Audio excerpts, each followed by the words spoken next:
Hello my friends, Wiggle here. Part 2 of the summer solstice 2023 food forest walkthrough, but this is more of a garden walkthrough, even though we do have some permaculture principles in place. This is all brand new beds here. Chickens have been tearing up the edges here, of course. We've been trying to stay on top of mulching these potatoes, and higher up they're just not doing well, but right on this edge is like where they just keep growing. So that's like 2 feet tall, and it's ready for more. And I'm going to put more. I'm going to keep trying to mulch them down. They have started flowering. We're pinching off most of the blossoms here and there just as we walk by, kind of thing. So this is just a potato patch. Going to be better than our other potato patch. I want to show you this. I thought was an interesting idea. When I'm training my suckers, take the suckers off my tomatoes, I put them in this little thing here. I made this little basin, and it's got compost on the outside, hay and manure, kind of holding the shape.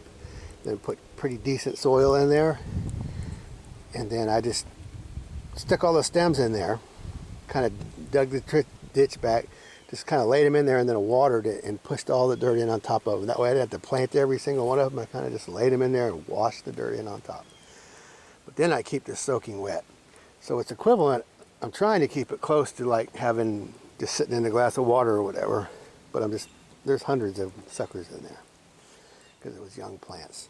Not big suckers, but they're in there, and you can see some of them are trying to flower, some of them are trying to do their thing.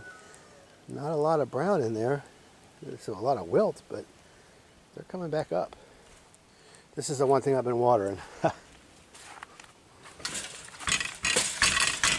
right, a few store-bought things here. Trying to grow lavender and lavender and thyme, both of which I keep killing in the garden. It's either too wet or too dry or whatever. So I've got a butterfly bush, St. John's wort, daisy, forgot what that was, some kind of flower, and then lemongrass.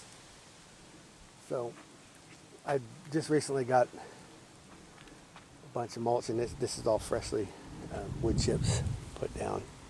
So all this is another strawberry bed, and it is all new this year from the spring. And again, it's been so dry, not watering. It's a pretty one. Look at that.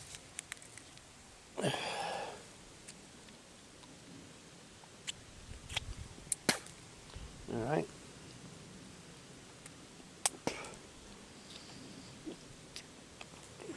Oh yeah. Oh yeah. Nothing like a ripe, fresh tomato.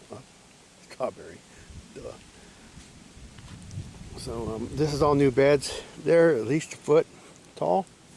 Got a lot of dirt down. I rototilled this and then raked it into beds and left the walkways bare. And we were getting a lot of weed pressure, but we finally got some wood chips. The stars aligned. The universe smiled at us, and we got our wood chips. So this was over that old comfrey. This was an added patch here. Had the comfrey over in this corner. So whatever survived is popping up, and we just keep chopping that. So, and we're allowing a few wildflowers, yarrow, black-eyed Susan, which is a cousin to purple coneflower. Echinacea, it's a cousin to it. So mostly just comfrey, and we are letting the clover come in. We're not fighting back the clover. We're fighting out the grass and the taller stemmy stuff, but we're letting the clover just do its thing.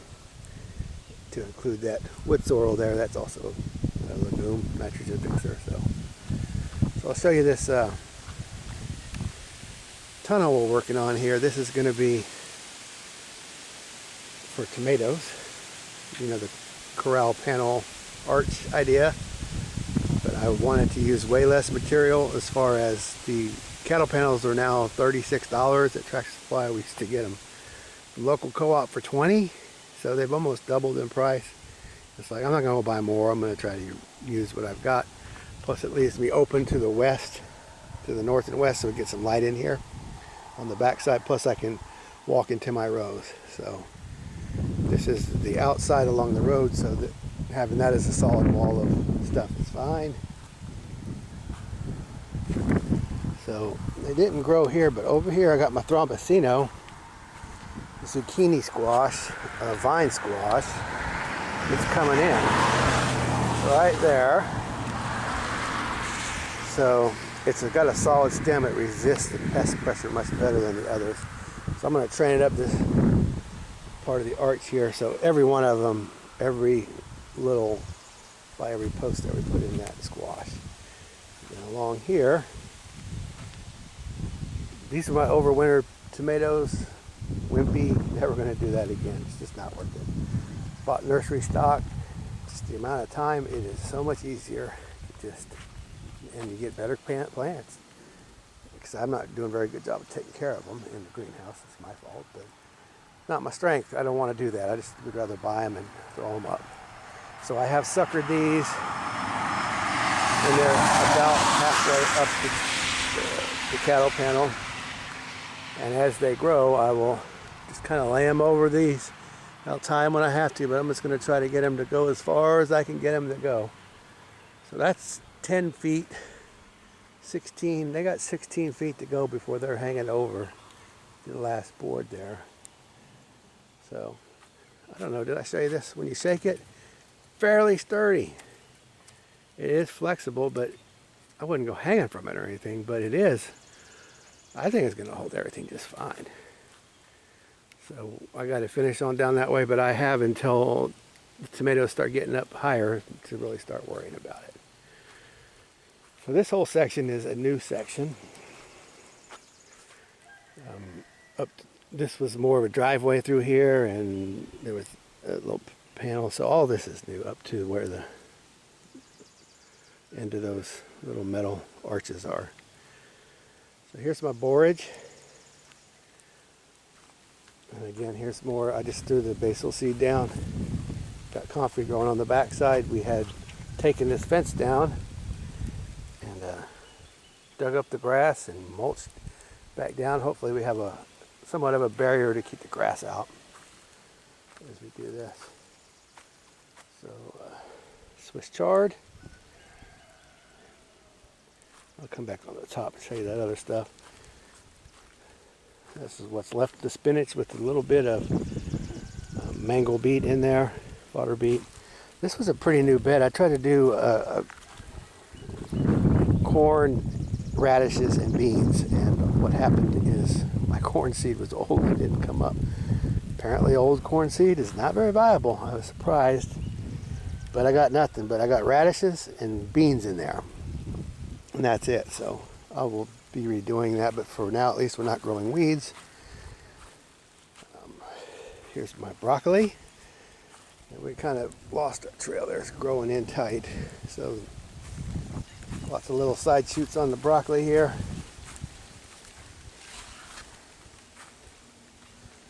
So mango beets running up, kale running up, and the little boards here and there. I'm going to go down this aisle. Again, with the radishes, I just try to use the radishes in bare spots where something didn't take. That way we don't have weeds, we have fodder. That carrot needs to get harvested right there. See how big it is. Not very big at all. What a waste. But it's going to go to, it looks like it's trying to get leggy on me. So some red cabbage here. Growing a lot slower than the other green cabbage. Some kind of kale, I guess. So here's my broccoli. We've been picking at it, picking at it, picking at it.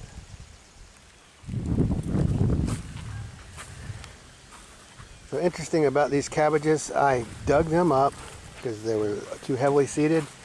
I moved them over here, stuck them in the dirt, did not even water them, and they hadn't been rained on in a month.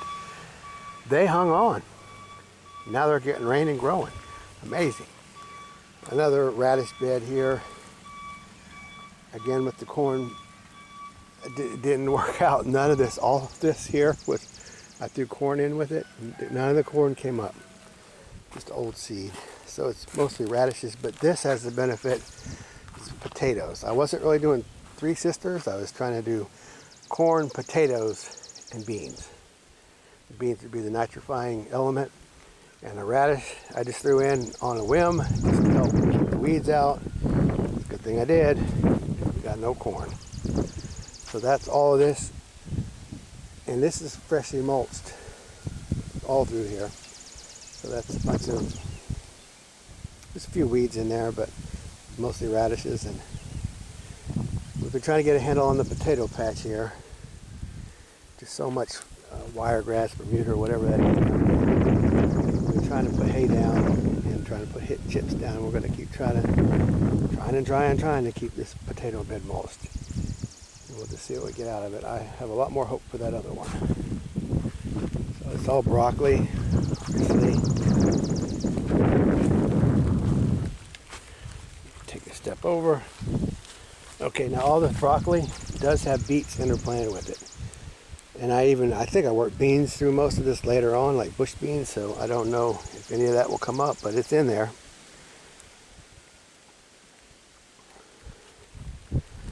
This is all broccoli. Again, picking at it now. Here's our cabbage. This is that green cabbage I was telling you about, and I've been picking at it and giving the bigger heads away. I did see some pressure from pests, so if I get a bad plant that's covered with pests, I just yank it up and give it to the cows. Kind of the same idea with cabbage here. This was cabbage up here, but it didn't come up. And I did interplant carrots with cabbage. Cabbage and carrots, beans and broccoli. This was cabbage. This did not really come up. It just was too dry up here. Just a few of the carrots came.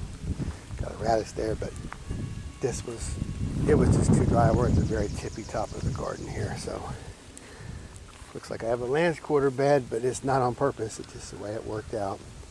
A little bit of broccoli here. So that's kind of that same. And all this, we added all this. Oh, where all these radishes are, this is all added on this year. I extended these rows. And actually, these rows are not that terribly old either, where all the brassicas are. It's fairly new part of the garden. It was just over, even here was just a really weedy overtaken spot. So I did use a rototiller to kind of break the compost up and break it into piles. And I had these really deep ditches between a pile that stirred up at least a foot, probably more, 16 inches. So I had the big valleys and the big hills, and the stuff took to the hills, and it was pretty dry in the ditches because of no rain, and then the weed pressure was coming on. So we got these chips, and I put down some chips, man.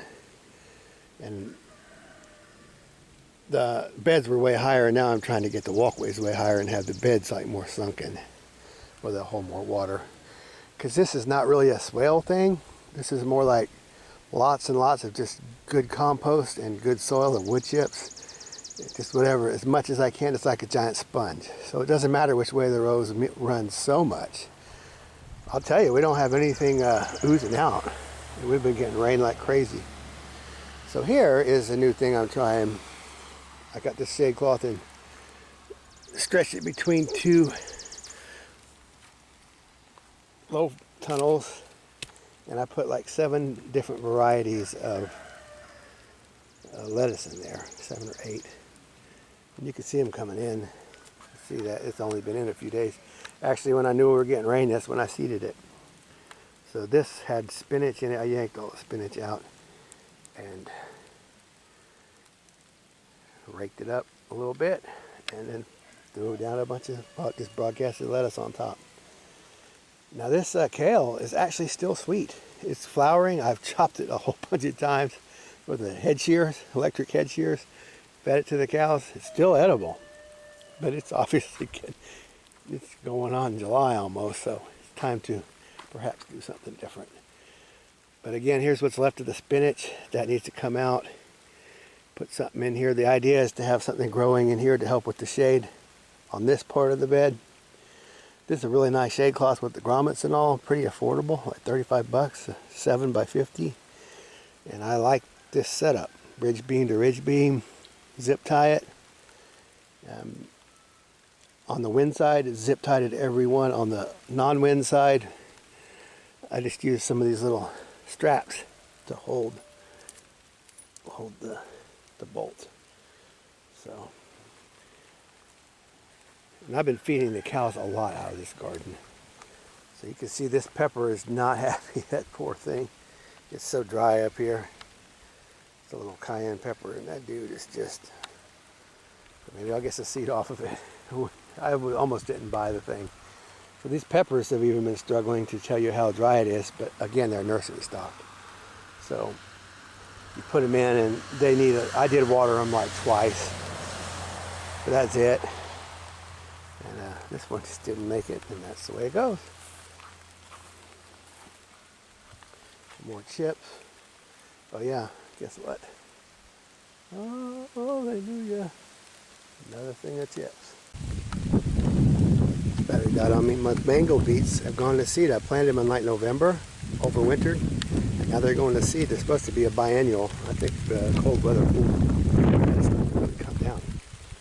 Alright, so there's a wild burdock that came in, and this is kind of a transitional planting. Had corn salad in there, or I had corn salad over there where the peppers are. This is transitioning from those winter crops to more summer crops. I haven't done much with it yet. It's mostly growing beets, as you can see. But there's lots of clover, which is good. A lot of beets, man. I did put down a lot of beet seed, and they are coming in. So you can see where there are no beets. So this needs to be worked, but for now, I mean, you can see the corn salad is about done. So I need to put beans in there or some kind of summer crop just to keep things moving along. A lot of beets have gone to seed. Some carrots there. Now this is interesting. On the other side here, parsnips. So they're coming on. Then I had root crops in this last row. Turnips, radishes. You can see I planted some various kinds of cucumbers, and I put in some beans, and a lot of it didn't even sprout. It's just been so dry. I put in some beet seed. A lot of it just did not come up. But you can see some of my cucumbers coming in further down the hill we get. So this is all. And I had like mustards and kale and just various. We've gotten some really nice turnips out. You can see the cukes coming on. Obviously got them in late, but this, I worked on getting all the grass out of here. There's a ton of grass along this edge, so I dug it up and put in some cukes. These are volunteer tomatoes from last year. So we're going to let them grow. A little carrot patch. So that's kind of the idea of this, more of a traditional garden, using some hills and valleys and some really good soil to hold all the moisture in that we can. So it's not, definitely not a food forest, but it's not quite a regular garden either. I'm going to take a break while this rain goes. I'm going to get to part 3.